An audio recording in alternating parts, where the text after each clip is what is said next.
Look, it's Jerry coming to you from Rythmia Life Advancement Center in Costa, Costa Rica. I took a week off last week. I took Tuesday off. JJ filled in for me. It's so strange, but looking out here right now, I got a big iguana and my falcon is on my barbecue. It's a beautiful place. Costa Rica is, it's a wild one. And anyway, a little bit about Rythmia Life Advancement Center. Rythmia Life Advancement Center is a one-of-a-kind advancement center, life advancement center in Guanacaste, Costa Rica. What do? We put a unique program together that facilitates something called a soul merger or a soul reclamation. And the components of that are breath work, plant medicine, metaphysical teachings, beautiful food, yoga, meditation, breath work, the cleanse, all put together in a week that is packed with classes and learning so that you come in one way and you leave another way. And does it work? You can say that. Over 14,000 guests through the door. 1,000. The unique part, 97.46 as of this week % of those people claim a life-changing miracle during their stay. Better yet, 90.33% at the 6-month mark say that this was the week that changed their life. 9 out of 10 people. Crazy stuff. Over 2,200 TripAdvisor reviews. And just want to talk to you a little bit about it. Before long, you need to get here. If you've been here, come back. There's just amazing things happening, amazing healings every week. All kinds of people come here. Movie stars, beauty pageant people, professional athletes, business leaders, and people like me and you all come here to have this amazing change happen in their life. And this week, we're talking about lessons from the medicine, things that the medicine has said. What number is this, love? 4. 4. And what's the exact title? Medicine Talks. Medicine Talks. I love it. And that brings about a great conversation. So about a year ago, the mother came to me in a ceremony. She told me to form a nonprofit. I formed the nonprofit. And she said, and didn't even really talk about then. She said, after you form the nonprofit, go to two neighborhoods in Costa Rica and just drive around and you'll get ideas. So this is what I really thought. I thought, oh my God, I get what she's saying. There's 2 purposes to this trip, right? Number 1, if you have a nonprofit, you want to spend that money in the right way, and you want to see the most needy neighborhoods. I get that.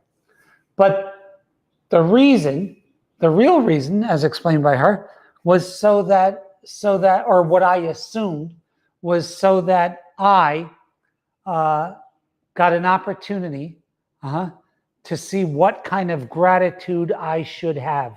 In other words, by taking a guy who lives in a nice place, who has a great job, who gets the opportunity to be involved in the healing process of thousands, tens of thousands of people every week, right?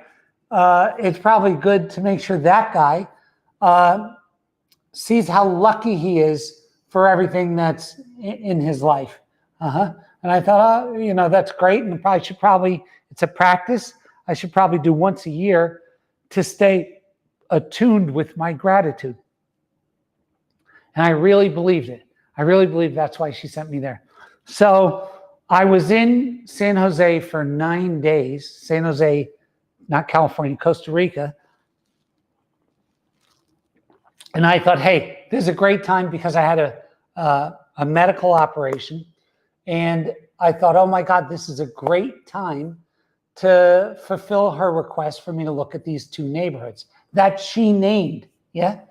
And so, I know that they were bad neighborhoods. I knew that. That was the idea, right? Or what I thought was her idea. And I said to my taxi driver, who I use all the time when I'm in San Jose, I called him up and I said, hey, I need to go take a look at a couple things. He said, okay. He said, how long do you need me for? I said, a few hours.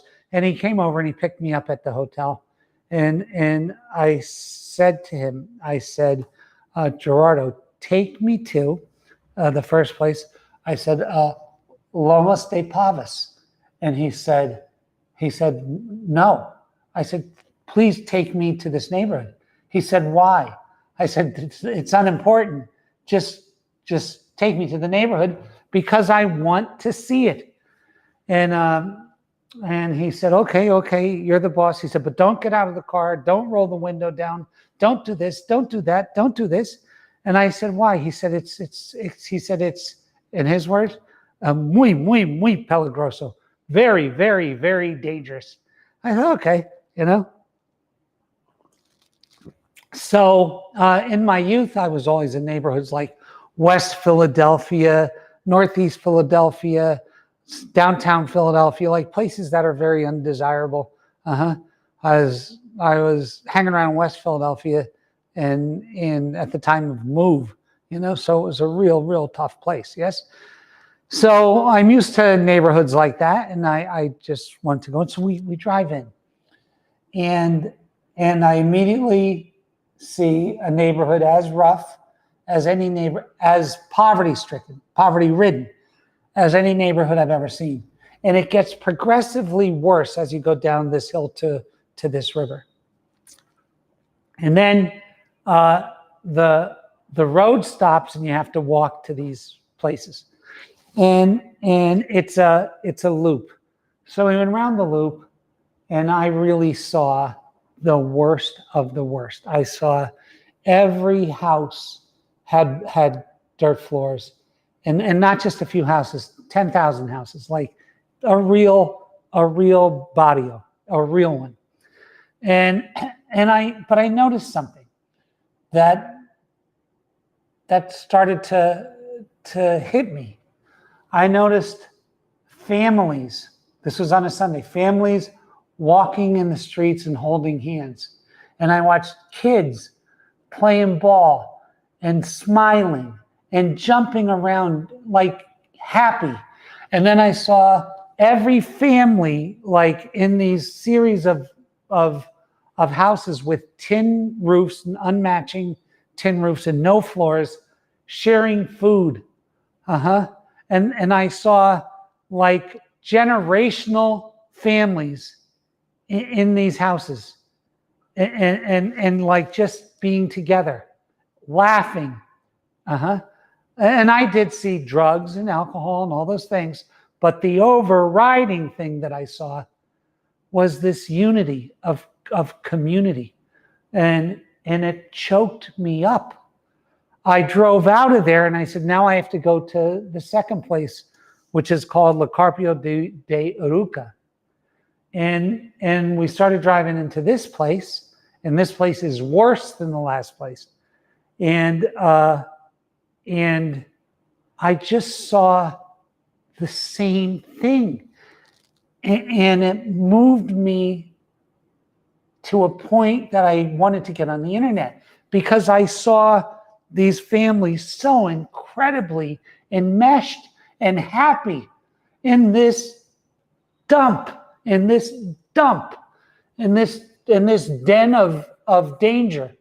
These families together, and I thought, holy shit, what's up with this? And I didn't have cell service, so I made him drive out to where I could get cell service, and I started researching some stuff, and I researched, because I have not seen families like that together in the United States ever.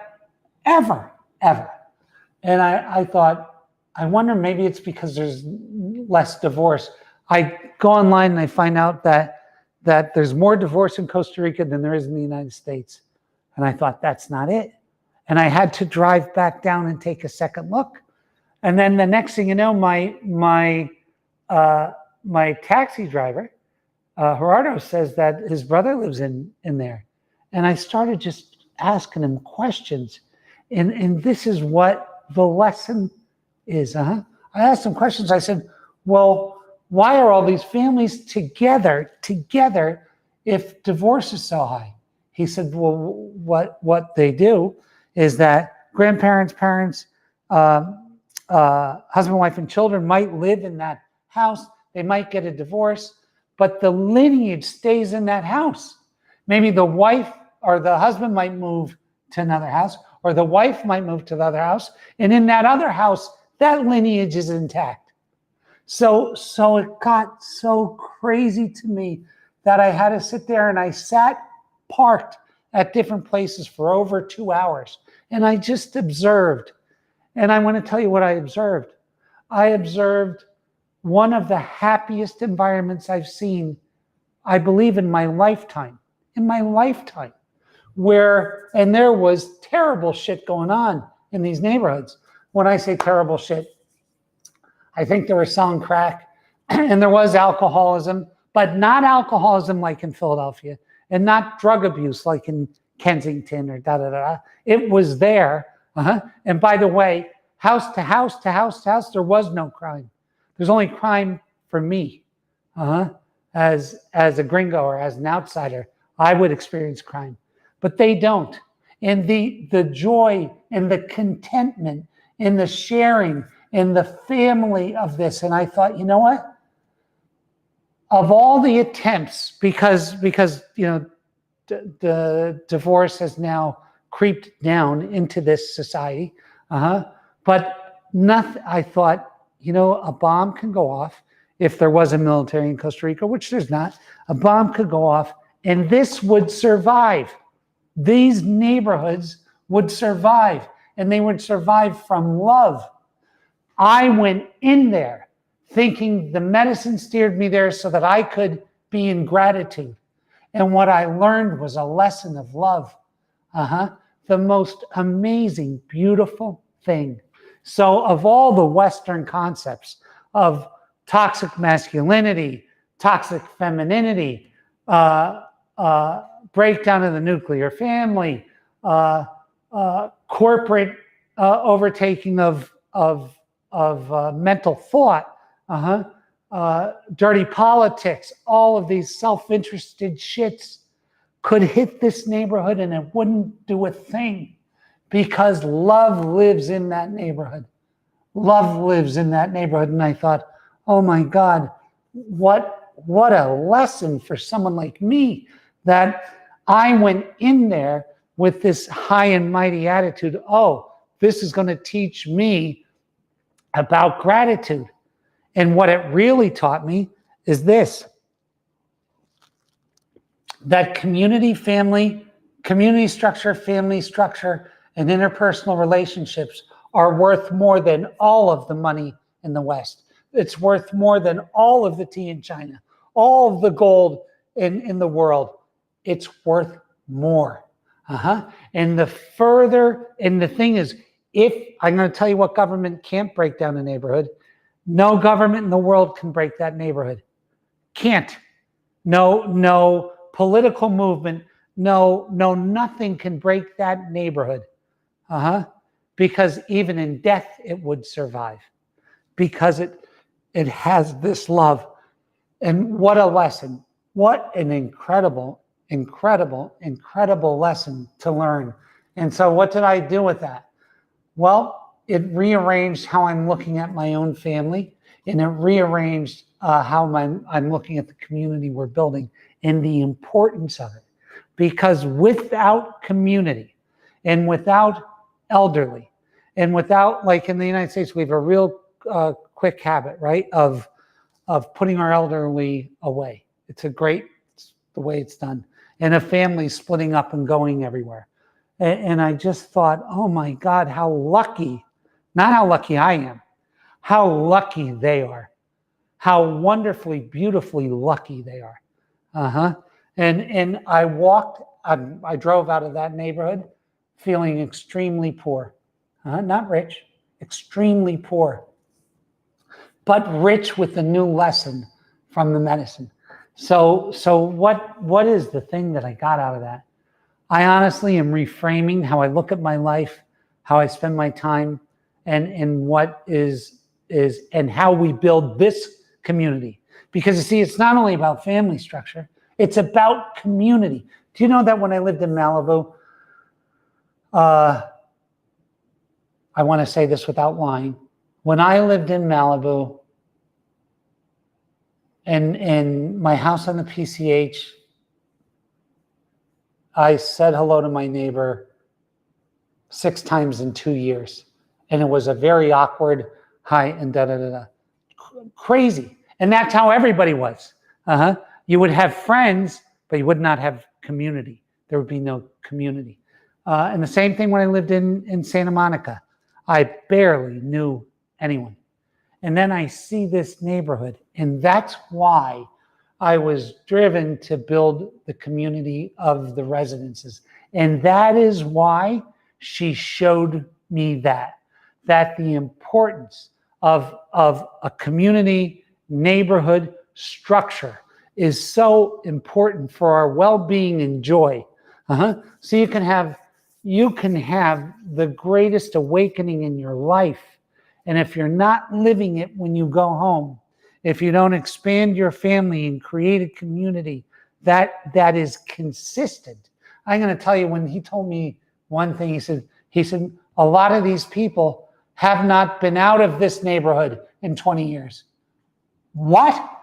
A lot of these people are living in this microcosm of this neighborhood, not the gangs or the drug dealers, the people.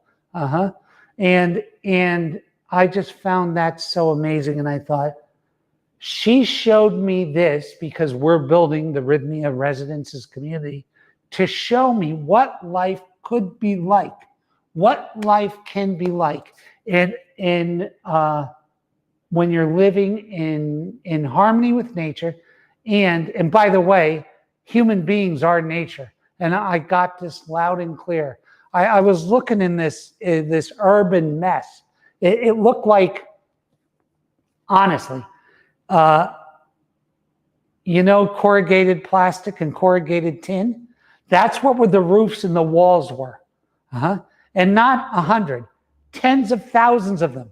And I thought, well, how come these people are so happy? Because there's no nature. And then it dawned on me, they're the nature. You can't escape it. They are nature.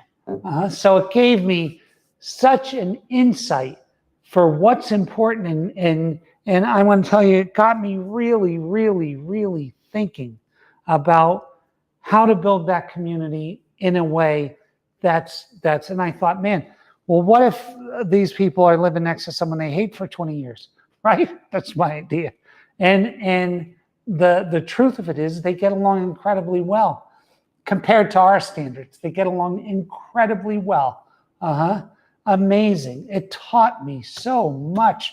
And it taught me a lot about, in the world, in our world, when everything is being broken down and taken away, right? Families, husband and wives, whole families broken apart, like corporations pushing agendas, political parties pushing agendas, and then getting the humans so beat up that they'll agree to any new order. Well, when that's happening, we have to rebuild to fortify ourselves from that. And we can only do that through right living, right actions, community, and family. That's it. And God, I learned so much. And if you could get the benefit of my experience from the feeling that I'm trying to admit to you, that this is just a beautiful thing. And I no longer will ever live in a world where I'm not part of a community, because it's the whole thing. It's not a byproduct of something else. It is the thing. It is the whole thing.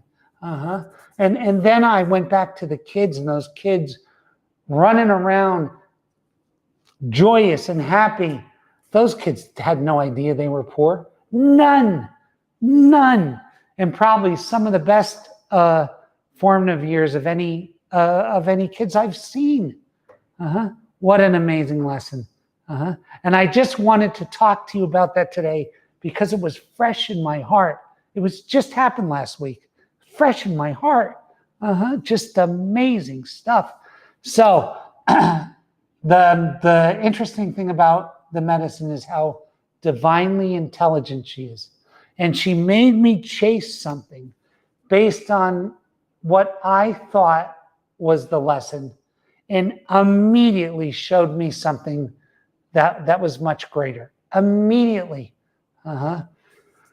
Yeah, so I learned so much, and I hope you learned a little bit about this today, because it really was a game changer for me. And I hope that pieces of this creep into your own life and you reprioritize your community, your neighborhood, your family, your church, whatever your community is, and really elevate its importance, because it's the whole thing. These interpersonal locking relationships are our whole thing. Okay, thank you for listening today, and I will see you next week. Have a beautiful week.